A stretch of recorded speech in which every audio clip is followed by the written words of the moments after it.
Back when we were much younger, if you looked under the hood of a BMW, you saw something a little bit like this. Engine with lots and lots of cables and pipes and wires, and that was because for many years BMW was advertised as the ultimate driving machine. This, though, is not an engine, is it, Kate? No, but it does look like it was laid out by someone used to doing gasoline engines. That's because this is the BMW i5 M60. It shares a platform with the 5 Series internal combustion engine vehicles made by BMW. This is normally covered by a plastic trim panel. But in here is enough power to give internal combustion engine M5s a run for their money. To give cars like the Tesla Model 3 Highland, which granted we haven't driven, a run for its money. But is it, despite all of this mess of cables, the ultimate driving machine? Let's find out.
BMW i5 M60. Not where you'd thought we'd start this review, I'm betting. No, I mean, most people would probably not pick a gravel track as this car's home. But I wanted to bring you down this road, partly because it's a good starting place for our route, but also because I wanted to demonstrate the fact that this is extremely well behaved on gravel, as long as you're not trying to razz it round a corner. Yeah, I mean, it isn't on the kind of tyres you would want for razzing it round a gravel track. Right. But that said, this car has got very advanced electronically adjustable dynamic suspension. It responds however many thousand times a second. And it's designed to keep your car incredibly well planted and flat when you're going around the Nürburgring at however many minutes for a lap. I do that a lot. But when you give it lots of bouncy roads like a gravel track, it's actually, look, I'm not even holding the steering wheel. It's going in a straight line. There's no hint at all that the geometry of this is going to cause problems on a gravel track. And I think if you're buying something like an i5, especially the i5 M60, which in this car's spec price is north of $90,000 US, you want a vehicle that at least is competent in all areas. But of course, where this car is most comfortable is the road. And the amount of power that this thing can put to the ground is a little bit ridiculous. Yeah, I mean, I did say this is a naughty car when I got here today after my little test drive. I'm not accelerating this out hard onto the road, but there is a button here called boost, and if I press it... Oh, my spleen. Yeah, I mean, it's 3.7 seconds, 0 to 60, so... And it has a level of measured power output that surprises me that I wouldn't have expected from a BMW. I've always thought of BMWs as being a little brash in their power delivery, but this is quite measured.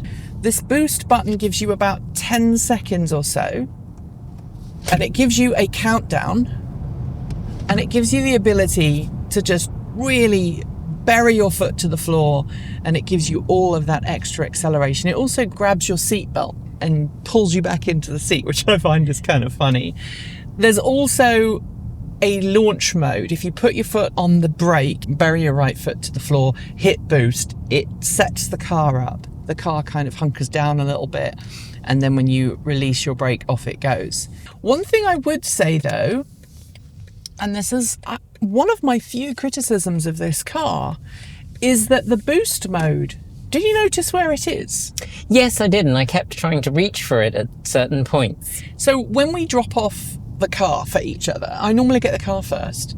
When I drop it off for you, I try really hard not to give you my opinion of the vehicle, because I don't want your opinion to be clouded by my opinion. The boost button is where the regen button would be on most EVs. So it's kind of approximately where the regen on demand button is, or the boost regen button is on GM vehicles, where it is on the Honda Prologue. It is where your downshift button is, I guess, on the Kia vehicles. What do you call it? It's the regen enhanced button. I can't remember what it's actually. It allows you to change modes of regen, right? Yeah, you can bump up your regen and put it in iPedal mode if you hold it, that one. And if you've been driving any of those vehicles for any length of time, you come up to a corner like this, right? And you hit the button, but then it changes your throttle response when you go to add the throttle back on. I don't know if you felt that. Yeah. It just gives you a little bit of a jerk.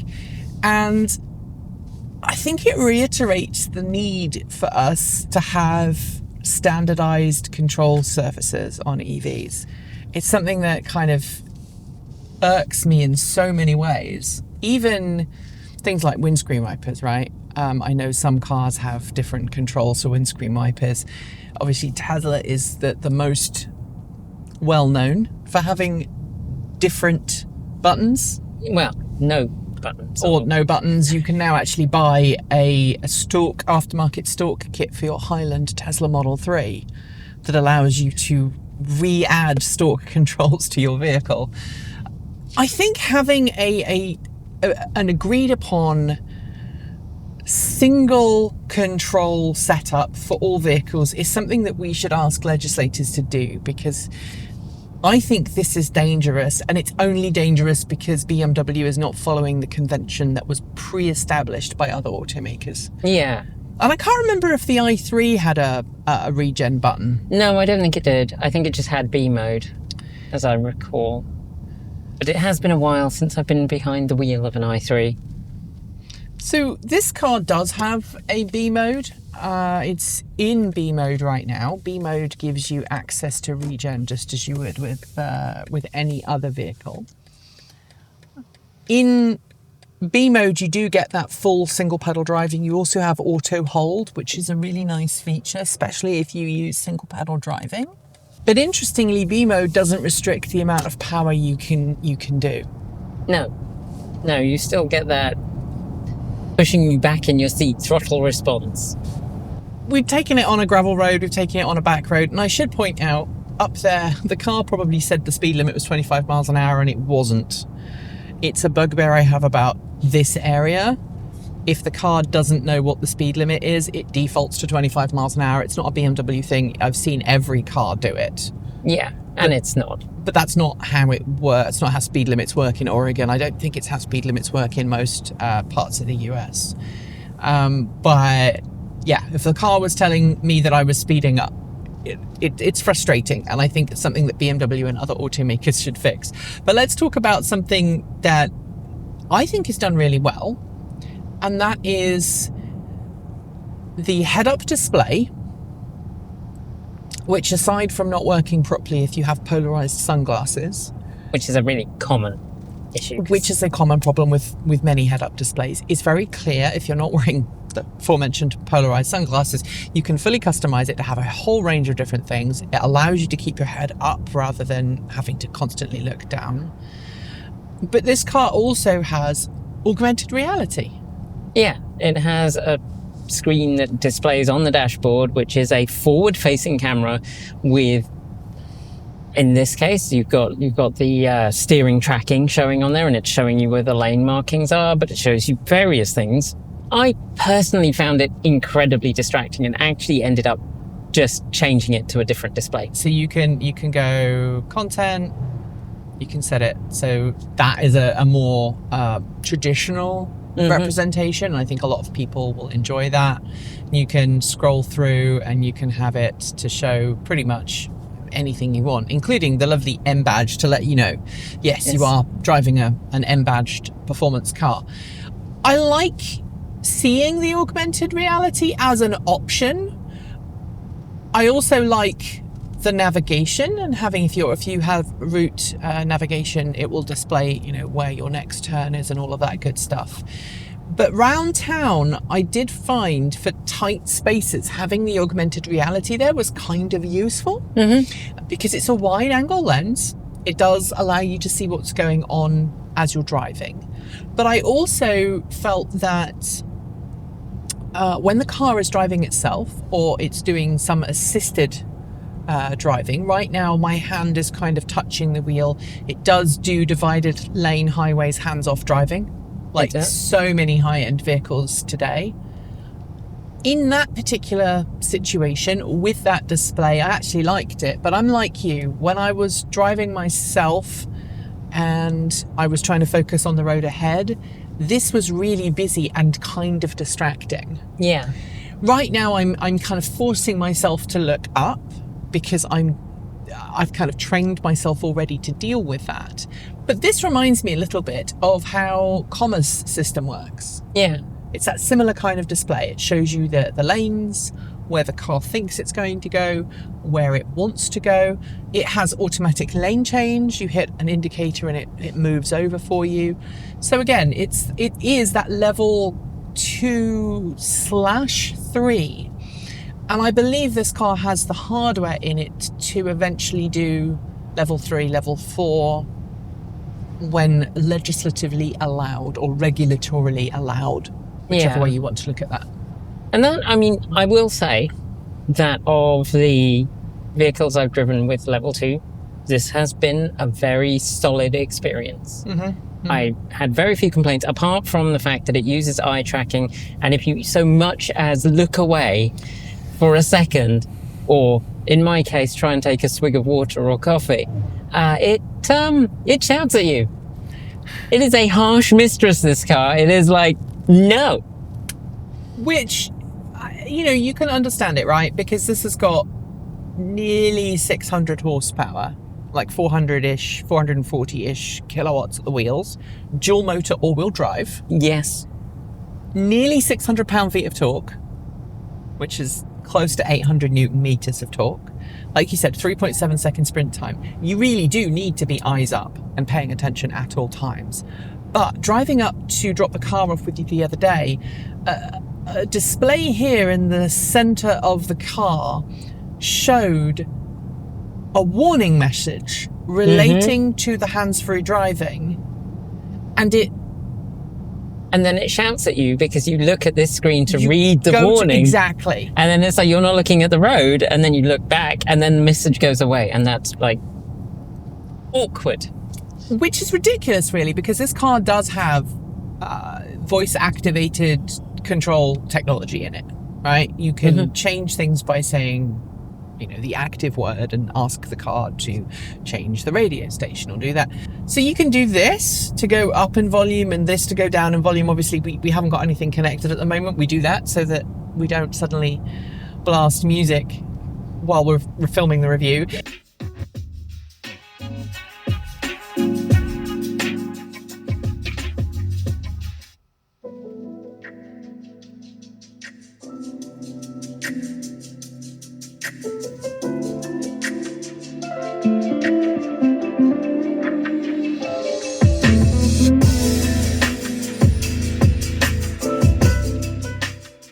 If you do this, it goes back a track. If you go like that, it goes forward a track. It just did it there.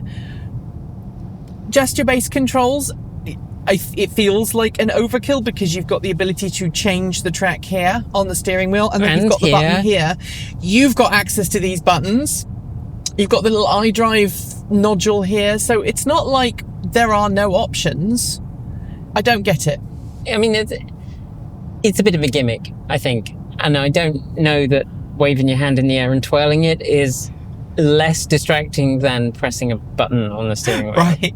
Like, I feel like that's probably kind of agree with you on that one, mate. I really do. We accidentally went too far, Kate, and we went past where we were going to stop. But interestingly, as soon as I indicated left, the car was like, uneven surface, danger, Will Robinson, which is kind of nice. I think it's given me some warnings. I was kind of busy going rapidly this morning. Yeah. So within the speed limit, obviously. Yes. For some inexplicable reason, the car had fewer miles range left and a lower percentage state of charge than when you dropped it off with me, having covered just a few miles less. So from mine to yours is about, I think we measured it, it's like 140 miles, right? Yeah. And this car, when it's fully charged, it's 250 miles is what I've seen. I'm afraid I can't remember the EPA range. The EPA range is higher, but I think real world 250 miles is achievable in this car. Yeah. As long as you drive it sensibly. Yes. It had fully charged. You left your house this morning. What was the percentage when you arrived at my house? It was not fully charged because I actually forgot to plug it in last night because I did a quick errand and I forgot. So it was only on 96% when I left. I think that's an important point. And what was the percentage when you dropped it off? I think it was 37? 37%, and it said 84 miles of range. Now, I have driven it about 15 miles, maybe 20 this morning, and it still says 81 miles, Kate. I mean, to be fair, it adjusts that range estimate dynamically, and the last stretch of road that I did is the twisty bit where I test the car's handling. And I tested the car's handling. And you did a great job. I did. It's a hard life reviewing cars. So tell me about the handling. So it is remarkably flat. And actually, I found, even with the traction control turned off, which it does by default in sport mode, the car stuck to the road incredibly well. Pushing it into corners was frankly a delight. It really does go where you want it to. And I think if you're buying an i5 M60, you're buying it because you want the prestige, but also you're buying it because you want that power.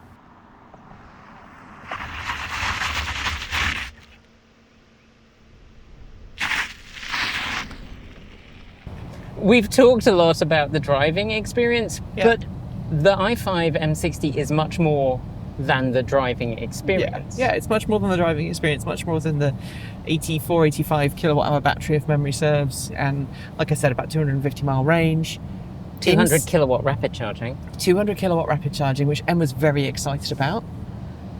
Interestingly, M managed to cause a charging station to derate itself because it was a hot day. And they said that it was charging at 200 kilowatts and then suddenly it wasn't.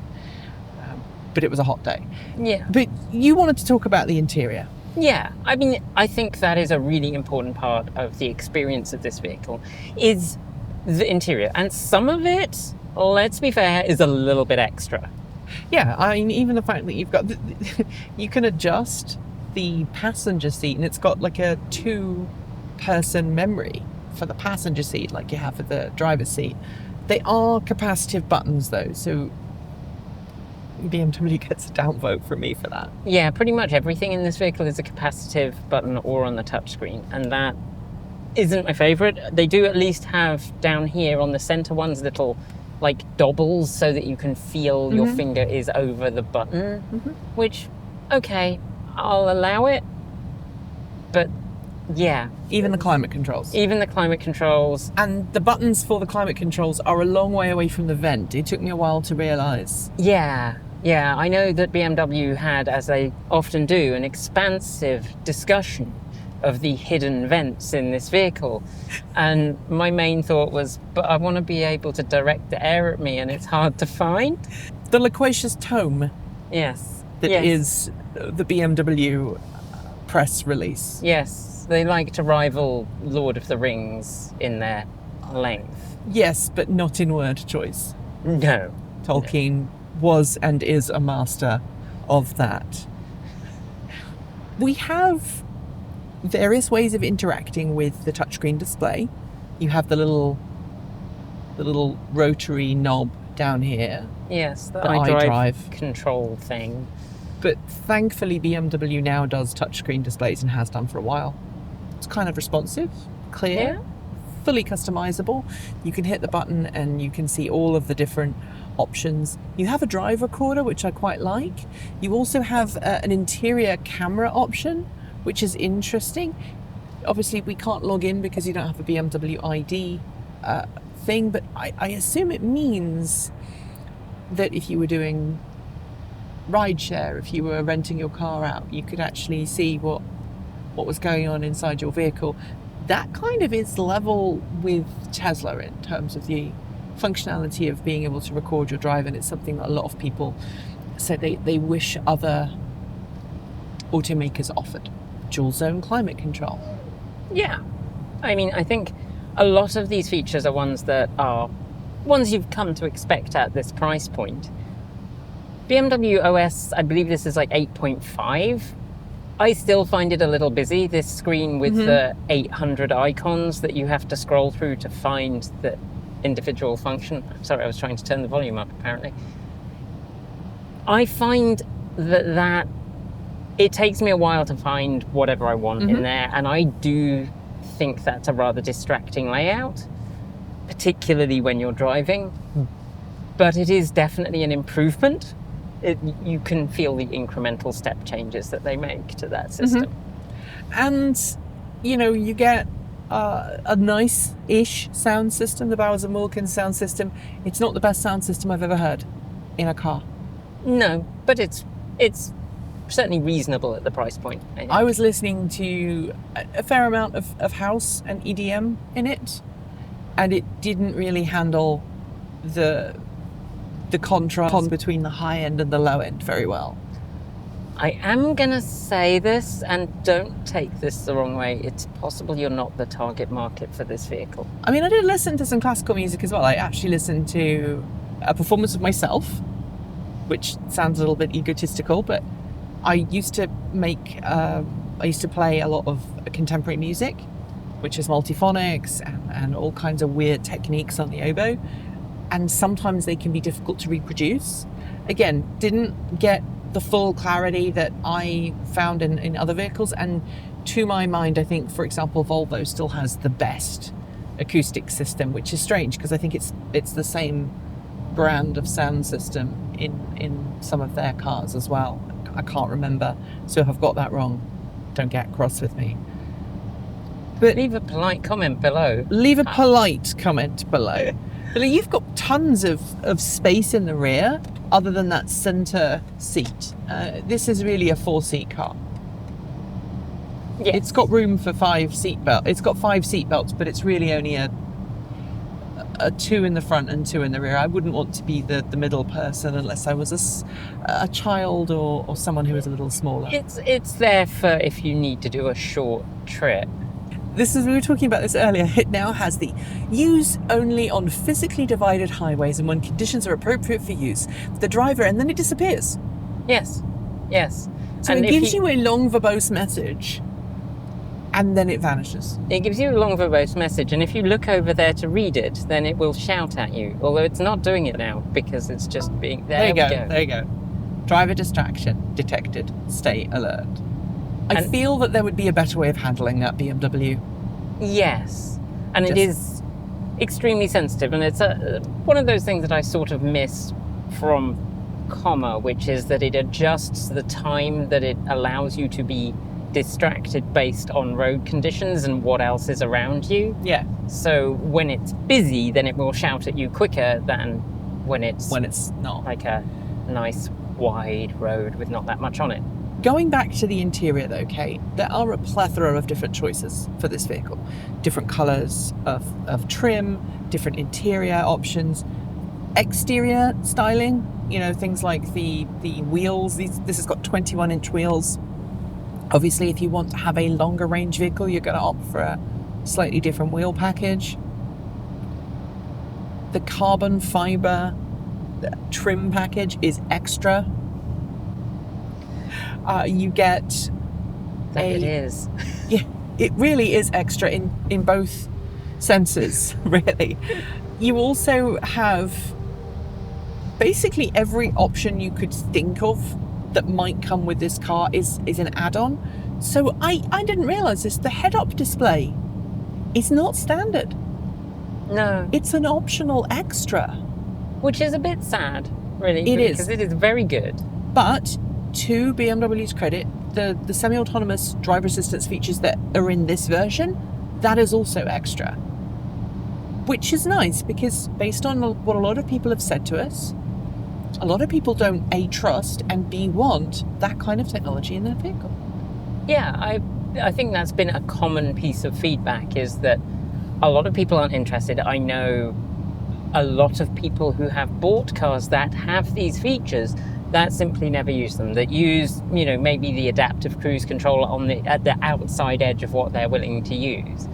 And that I find really interesting, and BMW have obviously seen that and said, well, we'll make people pay for it if they want it.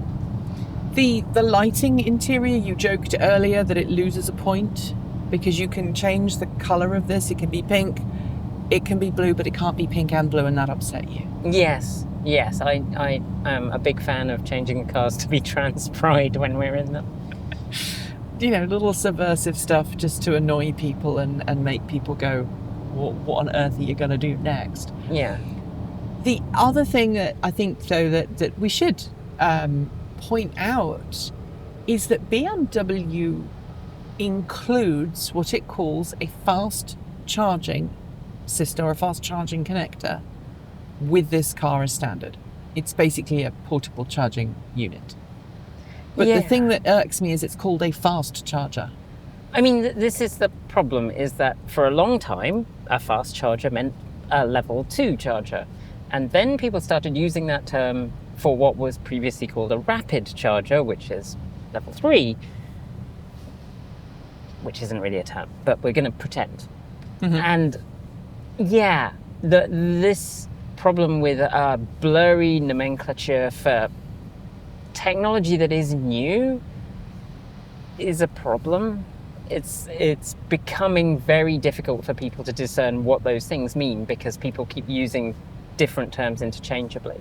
And it goes back to what we were saying earlier, right, about the fact that there's that boost button where most people would have the brake button. Yeah. It's these kind of things that I think people struggle with switching between brands. I know if we do, then other people do as well, Yeah, and I definitely found myself reaching for that boost button and having to be like, no, that is not the brake. That is definitely not the brake, and I do not want to hit it. I do think, though, that BMW deserves quite a lot of praise for allowing its vehicles to be so fully customizable. Because, if you're going to be spending this much money on a vehicle, you want to be able to customize it to your desired specification.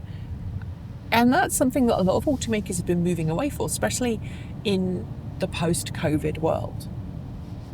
Yeah, and I think maybe that speaks to its origins as a European automaker, where it's much more common to order your vehicle specifically tailored to your desires, as opposed to the American market, where it's much more common to take whichever vehicle is on the lot. Is on the lot and closest matches whatever you wanted. I'm really pleased that BMW is still sticking to that model of the car being what you want it to be. Right. At the end of the day, a car is a tool, and this is a tool that gets you places. It does so comfortably, but it should be tuned to your individual needs. Right. Even things like this. This is an optional extra, right? And my partner hates panoramic sunroofs with a passion. We have one in our F-150 Lightning, and whenever she is in the car, I have to pull the shade over. So she would much rather not pay the $2,000 or $3,000 that this is for this and just have a solid roof. I think the one other material comment that I do have is that the choice to make these aren't actually piano black because they're clear. This is piano black, which is piano black. Piano black needs to go. Piano black needs to go. But these, they just look dirty from finger touch on them. And this display also attracts fingerprints. I can see them. The hood attracts fingerprints. The glass on this is beautifully curved, but I think you'd be cleaning it a lot. Yeah. But other than that, Kate, have you ever driven a car, a luxury EV, built on a shared platform that feels this well finished? No. And for years we've talked about you can't have a shared platform EV that feels this good, but this one does. And I want to know what BMW's special secret sauce is. Decades of engineering. Which is something a lot of car companies don't have. No rattles, no noises, no strange, unsightly things. This feels like a grown-up car for a grown-up person. This feels like a car for someone who understands the benefits of not always being plugged in and connected.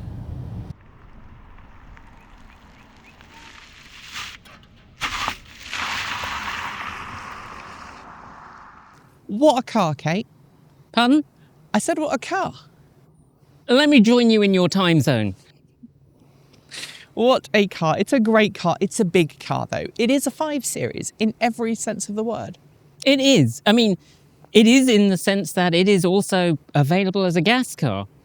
Yeah, so there are the downsides of this being a jointly platform developed vehicle, right? So there's a gear tunnel, right? Which I believe in this is probably full of battery.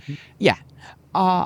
It sits, though, and drives like you would expect a BMW 5 Series to drive. Yeah, it absolutely does. It drives like an executive saloon with a performance bent. And it really has a performance bent. And it's got all of the tech you would expect from a high-end luxury car. You know, you've got the fancy LED matrixy headlights. You have 400 cameras scattered You have around. cameras everywhere. There's one there, there's a couple up there. The ones up there are used for your augmented reality driving. This one is kind of used to make sure that you don't damage your $80,000, $90,000 luxury sports sedan in the parking lot. The kidney grille on this is a sensible size, and BMW gets a bonus point for that. Yeah, I mean, it's still broad, but I feel like because it's much less busy than previous variants, I find it less offensive. It doesn't bother me. And interestingly too, and it might just be because of the colour of this, because this is a very classic BMW colour, right? This is like right back to the 70s and 80s kind of vibes that we're getting in the 90s. This was a very kind of popular shade for a BMW. It doesn't have an obviously electric grille. No, the whole vehicle doesn't scream electric. It just screams i5. And I think for that reason, this is a vehicle that's going to be very popular with older drivers who may or may not be our age and older, who have done well in life, who want a vehicle to be either their midlife crisis car, right, with a performance badge, or they appreciate the refinement and the design and all of the technology. Even indicators we checked. Yeah, they come as standard on this one. They do come as standard on this one, which is kind of nice because BMWs never used to have them as standard. And all of this tech in a vehicle that you drive because you appreciate the brand, you appreciate the aesthetic, and you want it to just feel comfortable and work. This is very much not the tech bro, Bitcoin hawking, NFT loving EV owner's car, right? No, and I think you can feel in this car that it has the technology from, the earlier i vehicles, like had an i3. Yeah. And you can feel that is in here, But unlike the i3, look, I drove a BMW, so we're allowed to make BMW jokes, which did also have indicators. It felt very much like they were putting tech in the forefront. They were putting, this is a Right. battery electric vehicle. You need to know it. In this, it just feels much more understated. You definitely have that technology there, but it's not so in your face. You have fake engine noises, which you and I immediately turn off whenever we get behind a vehicle, because I don't like fake engine noises. They irritate me. Yes. But you can have fake engine noises piped into the cabin. If you want to have that I'm driving a gasoline vehicle experience, you can. You don't have fake gears. No. So take from that what you will. That said, the packaging of this vehicle is clearly compromised. And if you're okay with that compromise, great. For many people looking for an EV though, that packaging is going to cause a problem. There's no space under here. Yeah, there's no frunk. There is KiCad's auto routing of the pipes, which, when you remove the nice fancy plastic cover, looks like chaos. And I'm sure, that Sandy Munro would have a fit. Yes. If he opened this up and did a teardown on this, and he would say how terrible it was and how Tesla was far superior in every way. That said, the Germans are going, this is a bonnet area, this is where we put the tech. Let's just put the tech in. People don't need a massive frunk because this is not a station wagon. This is not a vehicle that you put, your kids and your dogs and everything else in. It might be a family vehicle, but it's a tourer, not a hauler. And that's something BMW has understood for years. It makes a hauler. If you really want a BMW that can carry loads of stuff, iX. And the pricing is not that different. If you look at them, yeah, the iX is a little bit more, but the pricing's not that far off. In North America, BMW is traditionally, setting itself up as a premium luxury brand. And we don't have anymore the accessibility of a lot of the stuff that the i3 brought to the table. And I hope that BMW does bring smaller, more efficient electric vehicles to market that have a lower price point, especially to compete against cars like the EX30 from Volvo. I think if BMW did a competitor to the EX30 and sold it in North America, it would sell. But we have to give BMW kudos from actually making an honest-to-goodness, gosh darned sedan. I know, and I love it so much.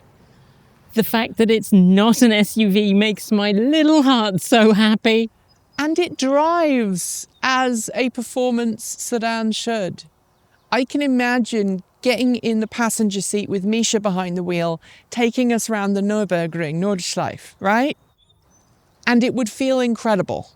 And Misha, if you're watching and you're recovered from your recent BMW crash, let's talk, because I'd love for you to take me around the Nürburgring. I think that would be a great video for the channel. Let's talk. And if you are watching and you know Misha, send him in this direction. All jokes aside though, this is a car that focuses on performance and handling and driver pleasure, but as a passenger, it is a comfortable vehicle. For carrying a small amount of luggage, or a fairly substantial amount of luggage actually, Yeah, the it has a luggage pretty good space trunk. is quite sizable.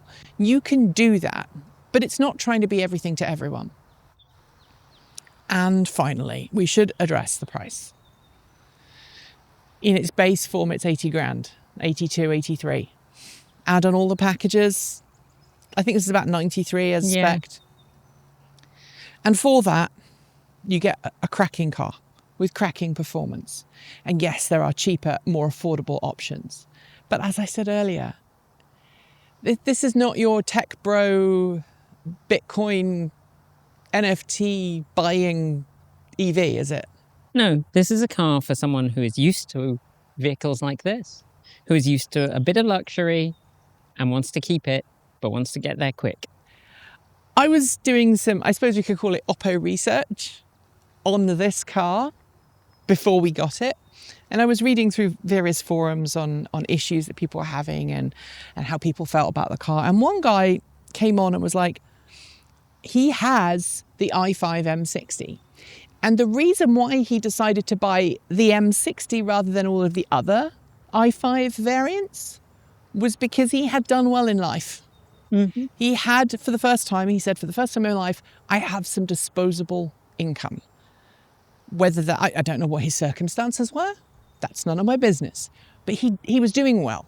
And he wanted a car to celebrate before he retired. He wanted a car that reflected, my kids are grown up, I've done well, this is for me. Yeah. And he wanted to have the M60, not because he wants to drive like somebody not far away from me over a mountain pass. He wanted to have the car to enjoy the luxury, to enjoy the opulence that the i5 M60 offers, but also to have that performance boost as and when he needed it. And that's honestly what I feel this car does best. It's a car that goes quickly when you want it to, but it's perfectly refined and well behaved the rest of the time. Thanks for joining me today, and if you've got thoughts, make sure you leave them below in our Discord chat room, or you can reach out to us on Mastodon. Thanks to the amazing list of people scrolling by on your screen right now. They are some of the more than 1,500 people who help fund this channel through Patreon and YouTube. They help cover our bills, pay our team, and they make sure that we can remain 100% independent. If you'd like to join them and see your name listed here, just follow the links below. There are a range of different tiers you can sign up for, from as little as $1 a month, or if you pay yearly, just over $10 a year. A massive welcome to our newest supporters: Carol Bulawa, Rolfondo, Michael Owen, Winter, and Wilton Live. To join the list and get your shout out, become a paid Patreon member for your week of fame.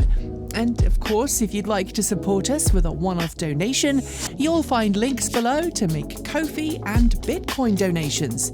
We even have a good old-fashioned PO box that you can reach us at. Address you'll find linked below. And of course, if you're in need of some swag, you'll find our swag store in the down below as well. This month, we are celebrating Pride with an amazing new t-shirt design by our in-house artist and animator, Erin. You can get yours today by heading to our Redbubble store. We've also got some fantastic content coming up, so make sure that you've hit the subscribe button on either PeerTube or YouTube, and we'll see you soon. We make new videos every Monday, Wednesday, Friday, Saturday, and Sunday. If you want more, the mighty algorithm thinks you'll like this video, but we think this one is also well worth a look.